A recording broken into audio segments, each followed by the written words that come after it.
জিলাৰ চৌধুৰী বজাৰৰ খাগ্ৰাবাৰী অঞ্চলত আজি সংঘটিত হৈছে এক ভয়ংকৰ পথ দুৰ্ঘটনা। দুখন বাইকৰ মুখামুখি সংঘৰ্ষত থিতাতে নিহত দুজন লোক।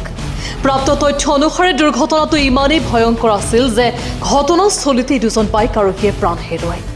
এই দুৰ্ঘটনাত আন এজন লোক গুৰুতৰভাৱে আহত হয়।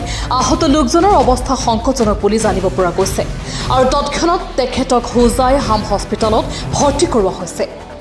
দুৰ্ঘটনাত জড়িত বাইক দুখনৰ ভিতৰত এখনৰ নম্বৰ হৈছে AS31B1853। খবৰ পাই ঘটনাস্থলীত আৰক্ষী উপস্থিত হৈ মৃতদেহ দুটাক উদ্ধাৰ কৰি তদন্ত আৰম্ভ কৰিছে।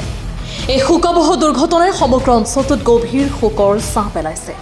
আমি পুনৰবাৰ জনাইছোঁ এই ভয়ংকৰ ঘটনাৰ খবৰ। হোজাই জিলাৰ চৌধুৰী বজাৰৰ খাগ্ৰাবাৰী অঞ্চলত আজি সংঘটিত হৈছে এক ভয়ংকৰ পথ দুৰ্ঘটনা। দুখন বাইকৰ মুখামুখি সংঘৰ্ষত থিতাতে নিহত হৈছে দুজন লোক। প্ৰাপ্ত তথ্য অনুসাৰে দুৰ্ঘটনাটো ইমানেই ভয়ংকৰ আছিল যে ঘটনাস্থলীতে দুজন বাইক আৰোহীয়ে প্ৰাণ হেৰুৱায়। এই দুৰ্ঘটনাত আন এজন লোক গুৰুতৰভাৱে আহত হয়।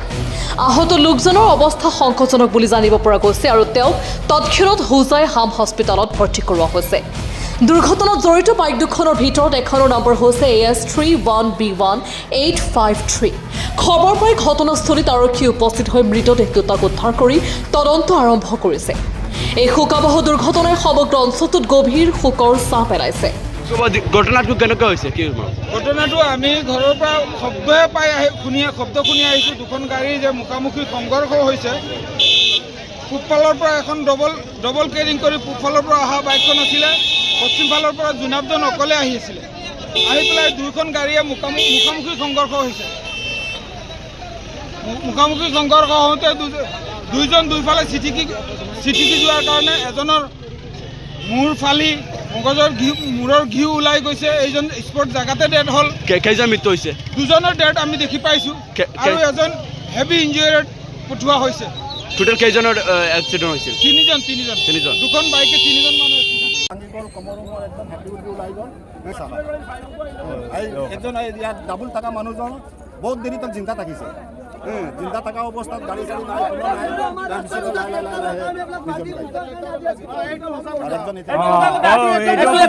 নাই।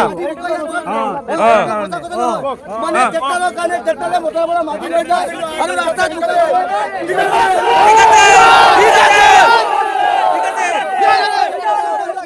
ট্ৰেক্টৰবিলাক বন্ধ কৰিব লাগিব। মাটি বোকাই ইয়াৰ পৰা ট্ৰেক্টৰ যায়, ডালা খুলিবলৈ যায় আৰু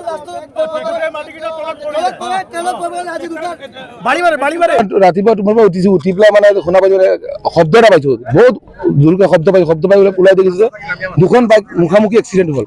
হৈ পেলাই মানে দুজন মানুহ জেগাত স্পট ডেড হৈ গ'ল। মানে তোমাৰ দুজন ডেড হোৱাৰ পাছত মানে আমাক মানুহে পুলিচক বহুত ফোন কৰিছে। এম্বুলেঞ্চত প্ৰথম মানুহকেইটা জিন্দা আছিলে, দুজন মানুহ জিন্দা আছিলে, এজনতো স্পট হৈ গ'ল। জোনাব দুজন মানুহ দীঘলজাৰ হৈ গ'ল। তেখেতক এম্বুলেঞ্চ আহিলে, পুলিচৰ মানুহ আহিলে, আহি পেলাই উঠাই মেলি তিনিজনকো লৈ গ'ল। দুজন মানুহ ইয়াতে পাছত মৃত্যু হ'ল আৰু এজন মানুহ জীৱিত আছে, হাম হস্পিটেললৈ লৈ গৈছে। আৰু মেইন কাৰণটো হ'ল মানে ট্ৰেক্টৰে মাটি ৰাস্তাটো মানে ট্ৰেক্টৰে মাটি টানি পেলাই সেই ট্ৰেক্টৰৰ মালিককেইটাক কোৱা হ'ল যে আপোনালোকে মাটি টানি পেলাই যিকেইটা মাটি পৰিব আপোনালোকে মানুহ দি পেলাই হাজিৰা মানুহ লগাই পেলাব। সেইকেইটা মানুহ কৈ পেলাই শুনাব নোৱাৰিলোঁ। সেইটোৰ কাৰণে মানে মানুহ এক্সিডেণ্টটো বেছি হৈছে। ৰাস্তাটো বেয়া হৈ আছে। আমাৰ ইয়াৰ পৰা 1.5 কিলোমিটাৰ জেগা আপোনালোকে চাব, আপোনালোকে কেমেৰামেন দেখাই দিব, 1.5 কিলোমিটাৰ জেগা এনেকুৱাই আছে। আৰু এজন মানুহে ৰাস্তাত এইটো মাটি কাম কৰি আছে, এজন মানুহ বেলেগ মানুহ এজন মানুহে কাম কৰি আছে। সেইটো কাৰণে মানে এনেকুৱা ঘটনা হৈ আছে। কোনটো গাড়ী? যিখন গাড়ী মানুহজনৰ নাম মই ইমান নাজানো। আমাৰ ইয়াৰ ওচৰৰ মানুহ হয়। সেইজন মানুহ এখন গাড়ী ট্ৰেক্টৰে মাটি টানি আছে, বেলেগ গাড়ী মাটি টানা নাই। এজনটো হাম হস্পিটেলত, দুজনটো স্পট ডেড। পুলিচে উঠাই লৈ গ'ল, ক'ত লৈ গ'ল আমি ক'ব নোৱাৰো। সেইদিনা